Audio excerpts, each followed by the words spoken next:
Hey, are you thinking about moving to Kitsap County? Well, everybody in Kitsap tells you the ferry is the cheap way to Seattle and driving is the expensive one. They've got it backwards though, more often than you'd think. So today, I'm going to put both on a scorecard and run the real door-to-door clock and show you the true yearly cost. One of these quietly costs over $19,000 a year more than the other.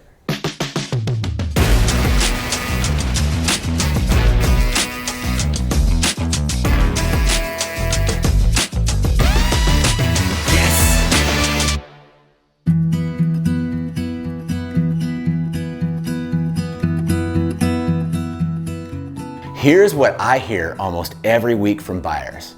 We'll just walk onto the ferry. It's like 10 bucks, way cheaper than driving and parking downtown. Well, that sounds right. It also is where most people stop doing the math because the sticker fare is the smallest number in the whole equation. Ferry versus driving isn't a fare comparison. It's a time comparison and a total cost comparison. And when you score it properly, the winner flips depending on exactly where you launch from and what kind of job you have. Sometimes the ferry wins by a mile, and sometimes, well, this surprises people, driving your car onto the ferry is the single most expensive way to get to work in this state. So quick context on why I can score this for you. See, I'm James Bergstrom, broker owner of Paramount Real Estate Group, and I've sold homes across the whole peninsula to Navy families, to Boeing and Microsoft and Amazon commuters, and to folks who never set foot on a ferry in their life. I've also sat across from clients relisting 18 months after they've moved here because the commute math they never ran turned into a daily tax they couldn't stand. So this video is me running that math for you before you sign anything. Here's the plan. First, the scoreboard. Ferry versus driving, launch point by launch point with a winner for each.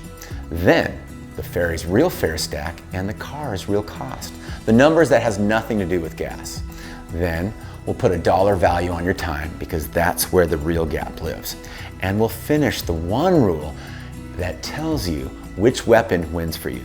So let's score it. Let's not theorize. Let's put real launch points on the board and call a winner for each one because the answer literally changes by town.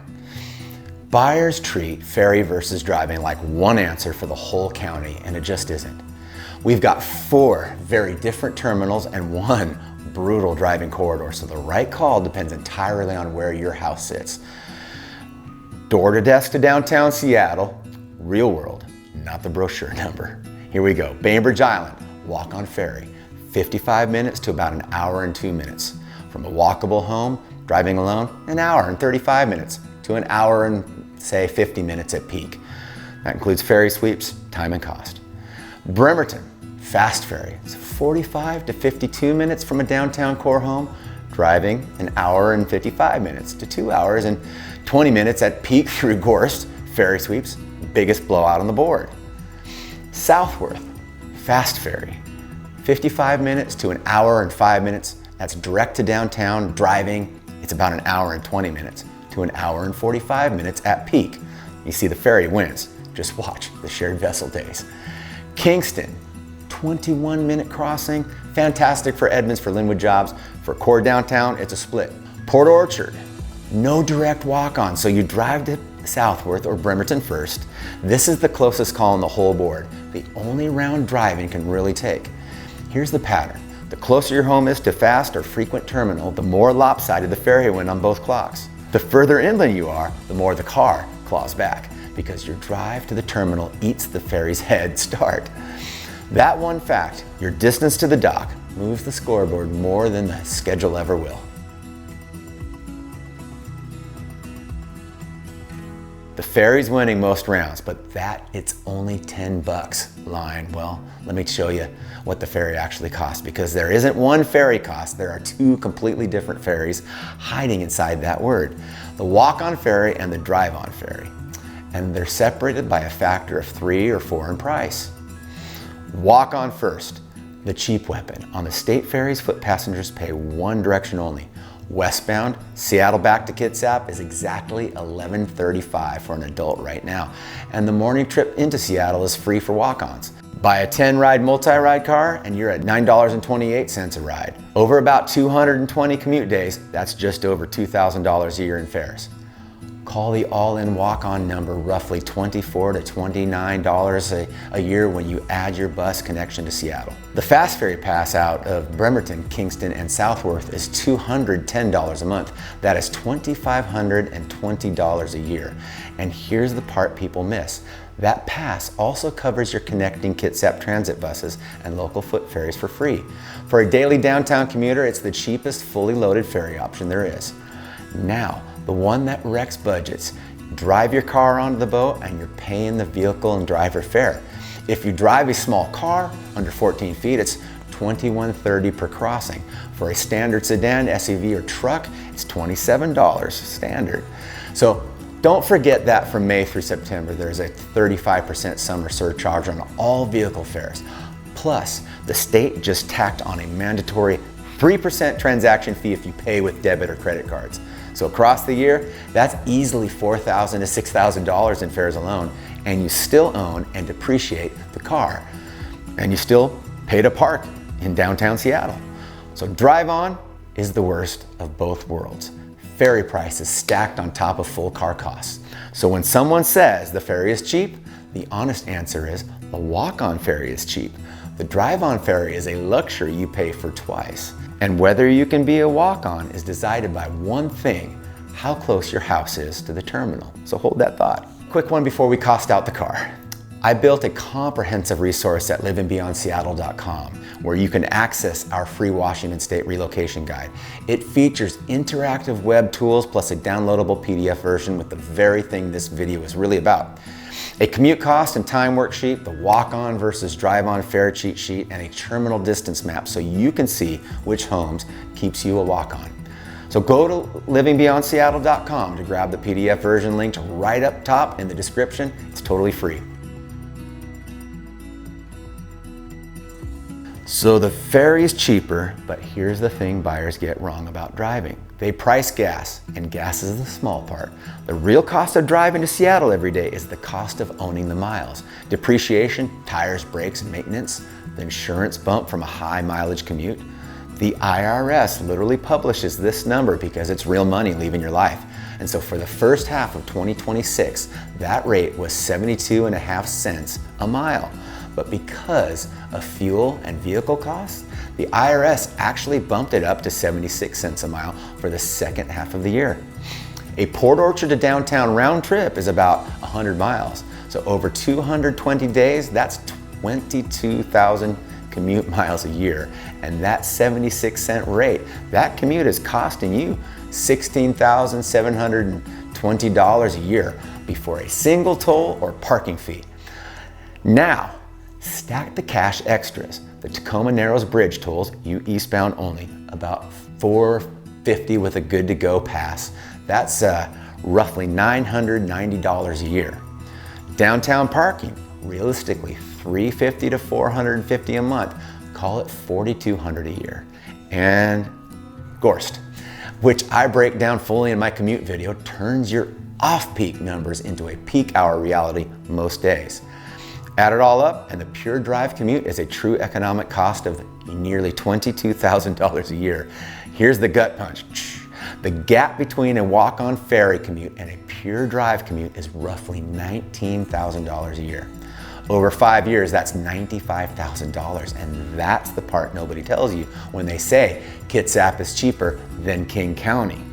The mortgage differences you're chasing between two towns can be completely erased by 5 years of the wrong commute weapon. Your loan officer is not running this number. I just did.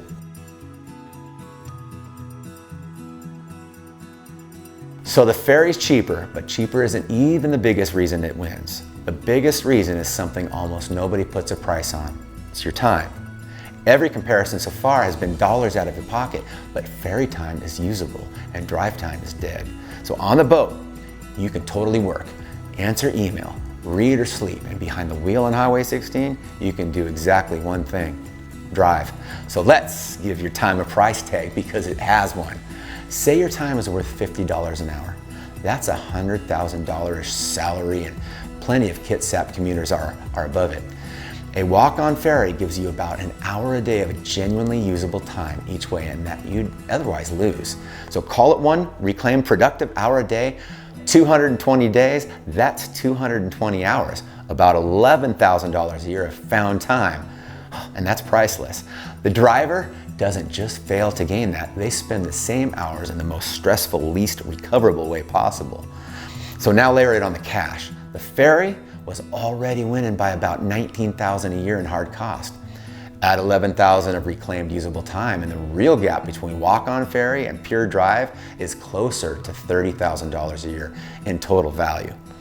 That's the number that should drive your home search, not the price per square foot. Your commute has a salary, and the ferry pays you back about an hour a day. The car bills you for it. Over a 10-year hold, that's about 2,000 hours of your life the ferry just handed back to you, roughly a full year of 40-hour work weeks.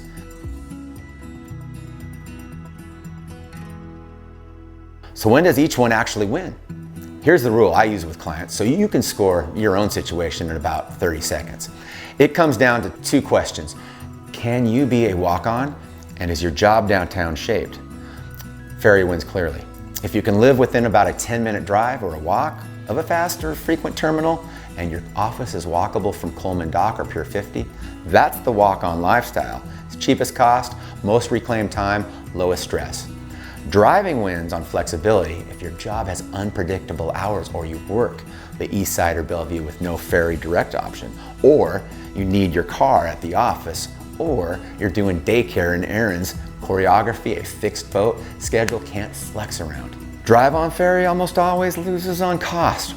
Only run it if you genuinely need the car on the Seattle side most days.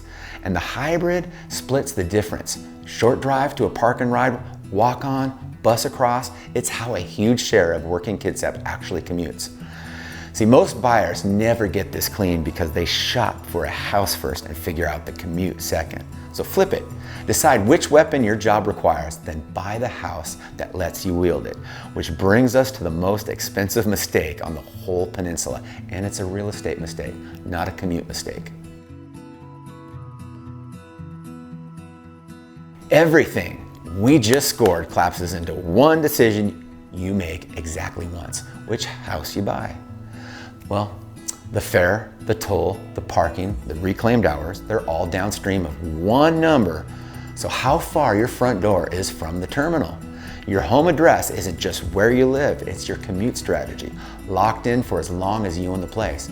And the most expensive error I see isn't buying the wrong fare card, it's buying a beautiful house 25 minutes from any terminal and assuming you'll just take the ferry. You can't. Not as a walk-on. That distance quietly forces you into drive-on ferry or the full Narrows drive, the losing side of every round on our scoreboard. You didn't choose driving, the address chose it for you, and now you're paying that $19,000 a year gap on a home you can't easily change. So, buy for optionality. A home within a short hop of a fast or frequent terminal keeps you both weapons in your hand. Walk on, the schedule fits. Drive when life gets wild or weird. And that optionality is worth real money. Terminal adjacent homes hold their value because the commute case is bulletproof. Deep inland homes can sit a little longer when the buyer pool thins out. So buy the commute first, the kitchen second. It was never really ferry versus driving. It's walk on versus windshield. And your home address casts the deciding vote before you ever buy a fare card. Pick the address that keeps both weapons in your hand, and you win the scoreboard for the next 10 years. So here's the scoreboard, round by round. The walk-on ferry beats driving on time and on cost almost everywhere a terminal is close, and it loses fairly when your job needs flexibility the boat just can't give. The ferry's cheap reputation is only true if you stay as a walk-on. The drive-on ferry is the priciest seat in the whole house. The car's real cost isn't gas, it's the $22,000 a year ownership meter. And the single biggest lever isn't the fare, it's how close your front door sits to that dock. So you came in asking ferry or drive, and you're leaving with a scoreboard, a break-even rule, and the one buying decision that controls all of it. If you want this scored for your exact situation, drop your launch town and your Seattle office location in the comments. I read every one and I'll tell you which weapon wins. Or head over to livingbeyondseattle.com or grab the free PDF relocation guide link below.